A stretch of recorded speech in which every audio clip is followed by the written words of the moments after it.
अस्सलाम वालेकुम। उम्मीद करता हूँ फिट होंगे, बेहतरीन होंगे, अपनी लाइफ में जैसे एंजॉय करोगे हम तीनों की तरह।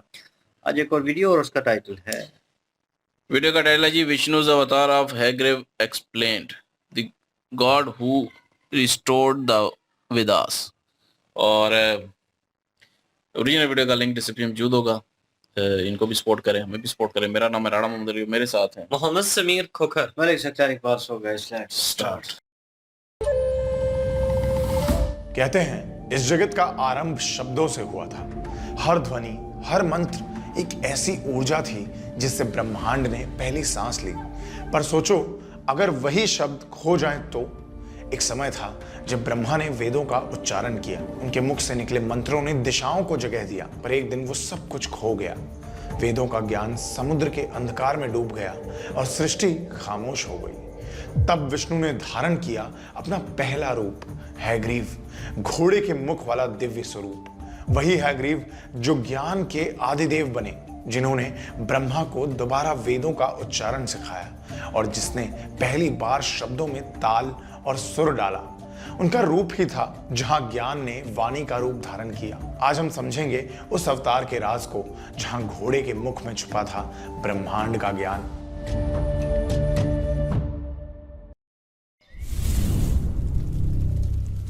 कहते हैं असुर हैग्रीव का जन्म ऋषि कश्यप के वंश में हुआ था और बचपन से ही उसमें असुर शक्तियां थी। उसने कठिन तपस्या करके देवी महामाया को प्रसन्न किया और उनसे एक ऐसा वरदान मांगा जो उसे अमर कर दे।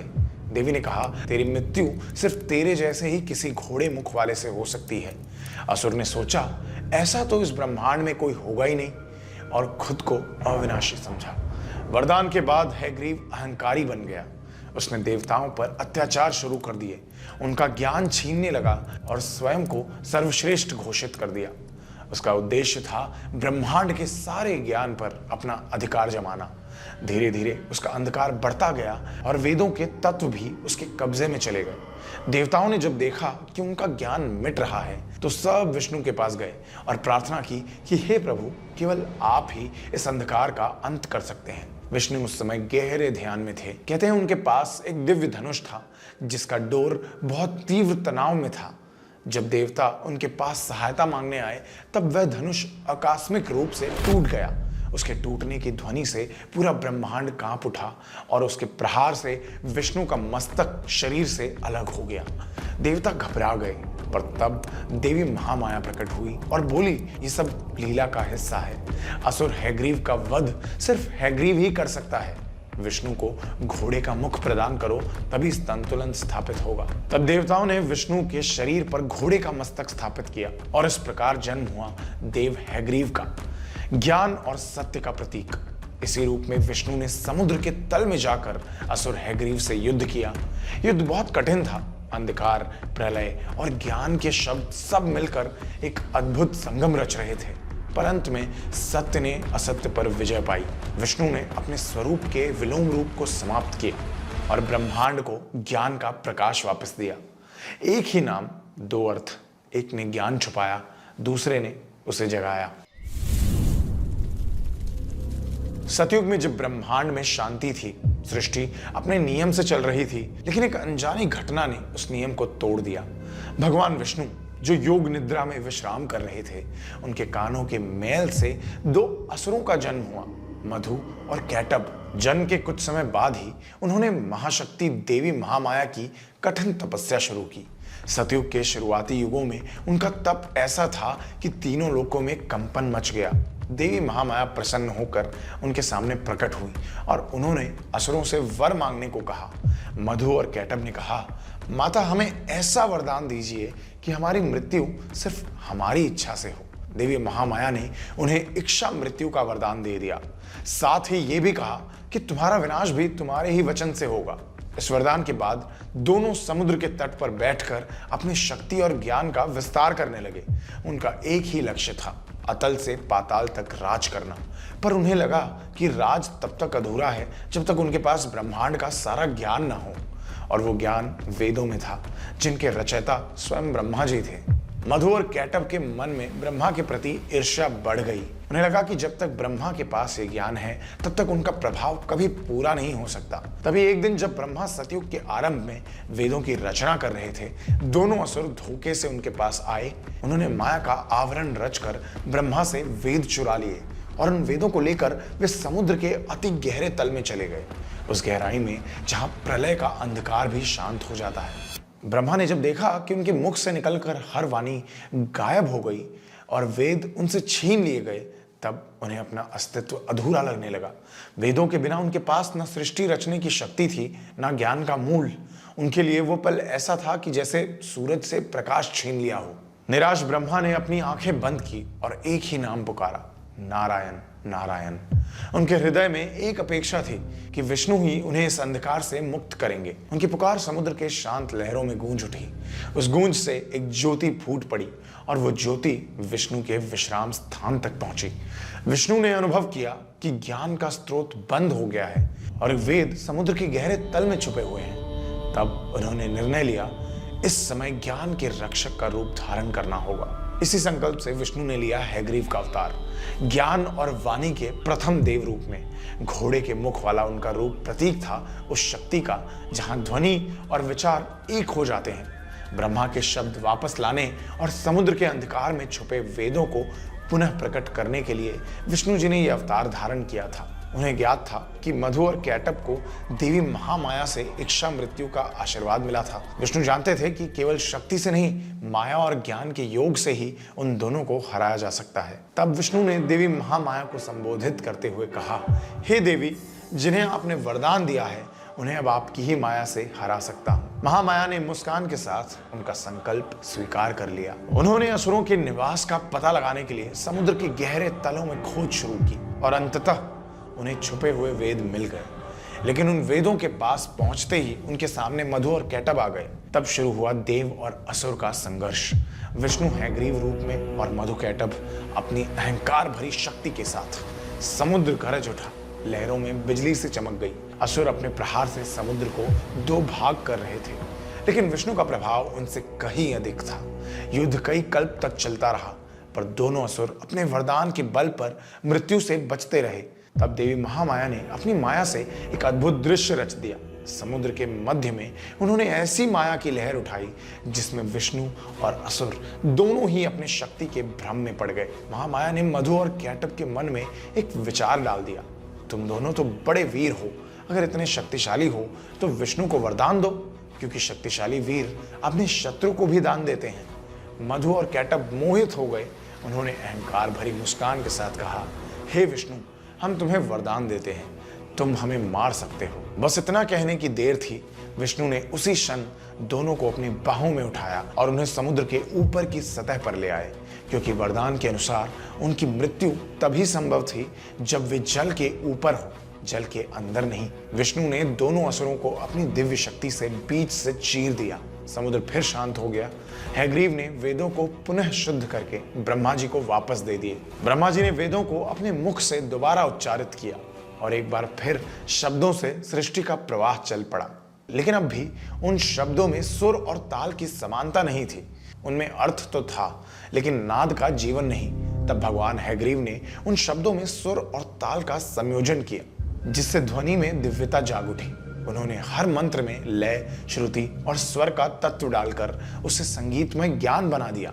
इसी कारण उन्हें सामवेद का रचयिता कहा जाता है, क्योंकि सामवेद वही ग्रंथ है जिसमें वेदों के ज्ञान को सुर और संगीत के माध्यम से व्यक्त किया गया है। कई पुराणों में वेदों को वापस लौटाने वाले हैग्रीव को ब्रह्मा के गुरु बताया गया है, अर्थात ज्ञान के आदि गुरु।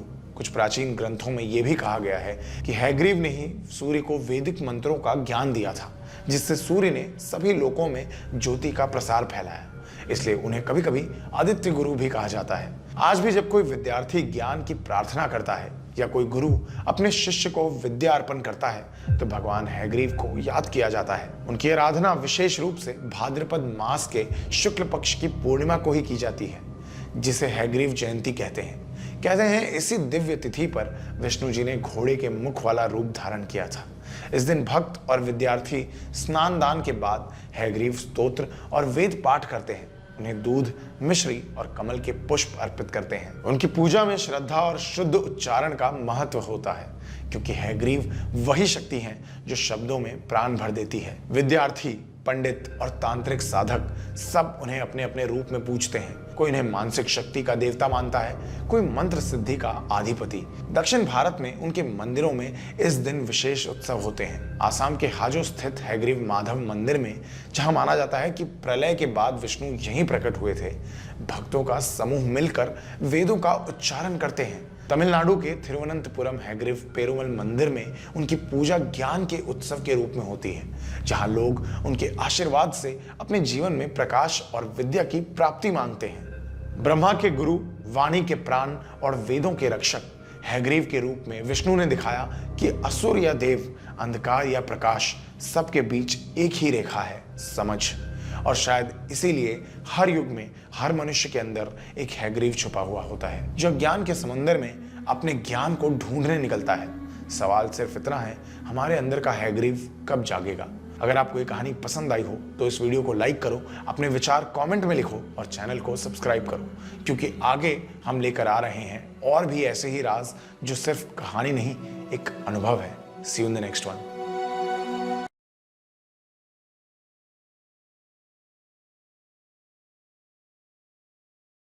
जी, विष्णु जी के बहुत सारे अवतार हुए हैं और उनके बहुत सारे अवतारों के ऊपर हम रिएक्शन दे चुके हैं। ये उनका अवतार जो था हैग्रीव हैग्रीव अवतार में भी हमने सोचा कि हमें ज्ञान होना चाहिए, हमें पता होना चाहिए कि ये अवतार जो है वो किस समय लिया गया और किस कारण लिया गया। क्योंकि विष्णु जी ने जो भी अवतार लिया है वो संसार के कल्याण के लिए ही हमेशा लिया है।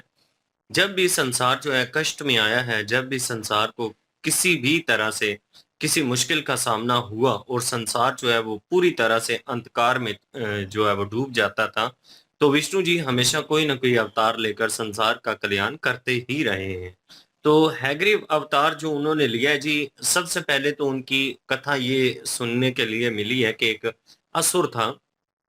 उस असुर का नाम भी असुर हैग्रीव ही था और वो घोड़े मुख वाला वो असुर था और उसने वरदान ले लिया जी देवी महामाया जो है उनको प्रसन्न करके, और वरदान मिलते ही वो अपने शक्ति के अहंकार में आ गया।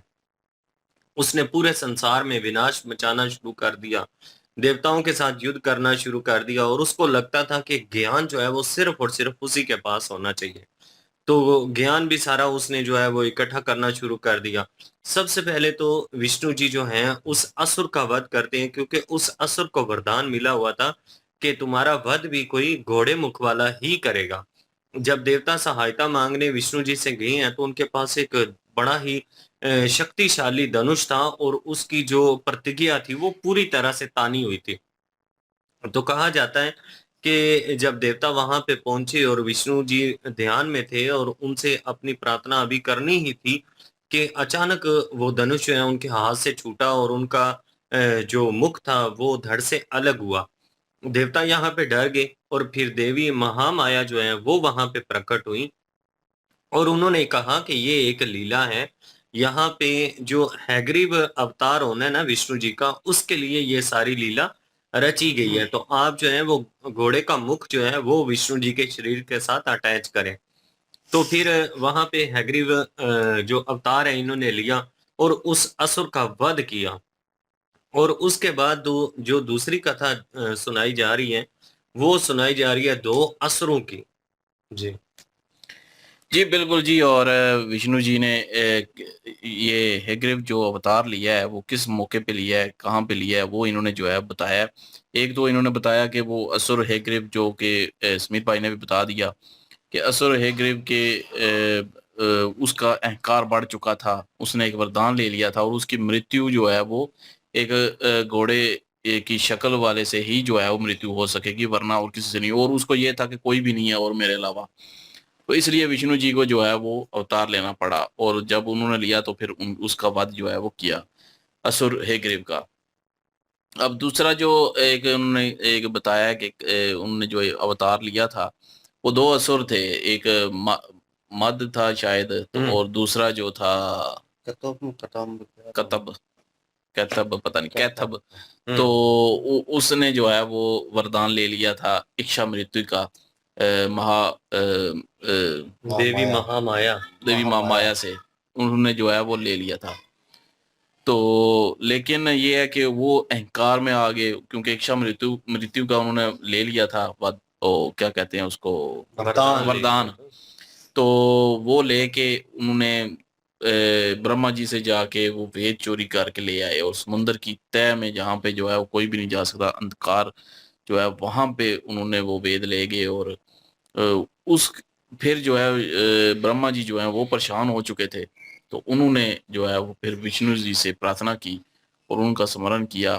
फिर विष्णु जी जो है वो एक मतलब किधर थे लीन, किसे ध्यान कहते में हैं, अलीन थे ना। ध्यान में ध्यान लीन में थे लीन ना। थे। तो उस वक्त जो है वो वहां पे मुख लगाया गया, माया के जो देवी हैं उनके उन्होंने आके कहा, तो फिर जो है उनको मुख लगाया गया था वहां पे घोड़े का। तो फिर उन्होंने अवतार लिया था और फिर वो आए थे, और उनको कई अरसा जो है वो उनके साथ लड़ते रहे हैं। फिर वो माया जो है वो देवी माया महामाया ने अपना महामाया माया जाल जो है वो बिछाया वहां पे, और उनको उनके अंदर भ्रम पैदा किया। फिर उन्होंने कह दिया कि ठीक है, ये जो है गरीब हैं, विष्णु के अवतार जो हैं, हे ग्रीव, वो हमें मार सकते हैं। तो फिर उन्होंने जैसे ही ये वरदान दिया, जैसे ही ये बोल निकाले, विष्णु जी के अवतार जो हे ग्रीव हैं, उन्होंने उनको पकड़ के बाहर ले आए और बीच में से चीर दिया, और फिर जो है वेद उनको लेके जाके ब्रह्मा जी को सौंपे। तो इस तरह जो है वो इन्होंने बताया। और ये हम पहली दफा वैसे जो है वो सुन रहे हैं, हे ग्रीव जो अवतार है विष्णु जी का, क्योंकि इससे पहले हमने वैसे तो सुने हुए हैं 9 अवतार है, लेकिन ये नहीं था पता कि ये हे ग्रीव जो अवतार हैं वो कौन है और कैसे लिया गया, और कैसे विष्णु जी जो हैं वो इस अवतार में आए और क्या उन्होंने किया। और विष्णु जी ज़ाहिर है जिस अवतार में भी आते हैं, संसार की जो है वो रक्षा के लिए ही आते हैं, किसी खास मकसद के लिए ही आते हैं। जिस तरह के नरसिम्हा अवतार लिया था, वो सारी हमने एक वो मूवी भी देखी है, और उसमें भी हमें पूरी डिटेल पता चली है। और उसके अलावा बाकी वरा अवतार क्यों लिया वो भी हमें पता चला उसी में से ही। उसके अलावा एक वो कछकुमे समुद्र वाला जो मंथन था, में वो समुद्र मंथन में देवों के देव महादेव में हमें पता चला, कच्छप अवतार। कच्छप अवतार जो लिया हम्म, था वो पता चला। और अभी हे ग्रीव का भी पता चला है कि वो उन्होंने क्यों लिया। बिल्कुल जी। और विष्णु जी के अवतार के बारे में बात हो रही थी, और जो मोह माया जो है, हमें देवी जो है, उनका भी महामाया। है महामाया। तो वो जो है उनका जिक्र भी बीच में हुआ कि किस तरह उन्होंने जो है विष्णु जी से वार्तालाप की, और किस तरह उन्होंने असुरों ने उनसे वरदान लिया, और जो उन्होंने ब्रह्मा जी के साथ किया, एक पूरी कहानी जो है। तो ये अवतार जो विष्णु जी का था, ये इसी इसी के बारे में डिटेल थी, और जिस तरह इसको बयान किया गया प्रॉपर वे में, एक और अवतार की हमें जो है इंफॉर्मेशन जो है वो अभी मिली है। हो सकता है कहीं कोई ऐसी जो है कथा कर रहे हों, या ऐसी कोई जो सीरीज है उसके ऊपर हम रिएक्ट कर रहे हो, तो बीच में ये इनका जिक्र आए और इसी अवतार का जिक्र आए और देखने को मिले, तो हमारे लिए सरप्राइजिंग नहीं होगा। क्योंकि यहाँ पे हमारे लिए इस वक्त सरप्राइजिंग था कि ये भी अवतार इनका है, कहीं जिक्र नहीं सुना। तो नोबडी नोज, क्योंकि एपिसोड बहुत सारी हैं देवों के देव महादेव की, और जो है मे भी हो सकता है उसमें आगे इनको शो अप किया जाए, या विष्णु जी के ऊपर एक प्रॉपर सीरीज हो कोई, जैसे क्या नाम था उसका, एक थी ना, नरसिम्हा नरसिम्हा अवतार के ऊपर नरसिम्हा, आई है। एक एक और थी यार उसका, महाभारत, महाभारत में जिक्र किया कि नाम नहीं ध्यान में आ रहा। रामायण। मैंने कहीं कल की अवतार का भी। कहीं मैंने वीएफएक्स में जो है ना वो क्लिप देखे हैं। मे भी हो सकता है वो नई हो या पुरानी, वो भी एनिमेशन में, लेकिन लोएस्ट किस्म के एनिमेशन जो है वो यूज़ किए गए हैं। वो भी मैंने देखे हैं, और उसमें भी इनका पूरा एक करैक्टर जो है ना विष्णु जी का, वो उसको दर्शाया गया है बचपन से लेकर और फिर जवानी का। और तो आई डोंट नो, नाम ज़हन में नहीं आ रहा, पर वो जो है वो इस तरह की सीरीज़ अगर होगी कोई, तो उसमें इनके जितने भी अवतार हैं, जो जो गेटअप इन्होंने लिए और किस लिए उनको ज़रूरत पड़ी वो अवतार लेने की, वो गेटअप करने की, वो जो है वो प्रॉपर पता चलेगी। अभी ये है कि ये जो क्या नाम है, क्या अवतार हे था, ग्रीव। हे ग्रेव। तो ये घोड़े का अवतार जो है ग्रेव जो है इन्होंने लिया, और ये सारी कहानी जो है उन्होंने बयान की, ज़बरदस्त, और इंफॉर्मेशन में भी इजाफा हुआ। और आप क्या ओपिनियन रखते हैं? और एक्सट्रीमली सॉरी अगर कोई चीज़ मिस आउट हो गई हो, क्योंकि फर्स्ट टाइम देख रहे होते हैं तो भाई देख कर ही हमने उस चीज़ के ऊपर रिएक्ट करना होता है। तो अगर कुछ मिस हो गया हो, कुछ आप इंफॉर्मेशन देना चाहते हो, तो कमेंट सेक्शन ओपन आपके लिए। बिल्कुल, इन्होंने अच्छी इन्फॉर्मेशन भी दी है कि किस-किस जगह पे जो है उनको पूजा जाता है बिल्कुल, और किस नाम से पूजा जाता है, किस नाम से मंदिर है, वो भी इन्होंने बताया है बीच में। बिल्कुल, ये इन्फॉर्मेशन वाली वीडियो थी, और लाइक, शेयर, सब्सक्राइब कर दीजिएगा। इंशाल्लाह मिलते हैं नेक्स्ट वीडियो में। अपना ख्याल रखिएगा, दुआ में याद रखिएगा। तब तक के लिए अल्लाह अल्लाह हाफ़िज़, हाफ़िज़, पीस। पीस।